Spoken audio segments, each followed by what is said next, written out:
ਸਾਰੇ ਹੱਥ ਲਵੇੜਦੇ ਨੇ ਮਸਾਲਾ ਜਿਹਾ ਰਿਹਾ ਵਾਲਾ ਸਾਰਾ।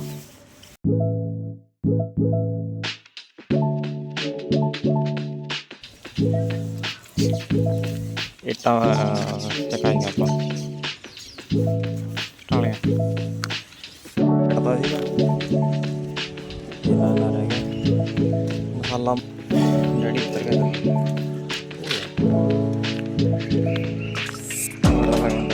ਪੂਰਾ ਚੱਕੀ।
ਯਾ ਇਸ ਤਰ੍ਹਾਂ ਇੱਕ ਹੱਥ ਦਾ ਬਸ ਉਹਨਾਂ ਗਲੇ ਬੜਾ ਹੀ ਜਾਂਦਾ ਜੀ।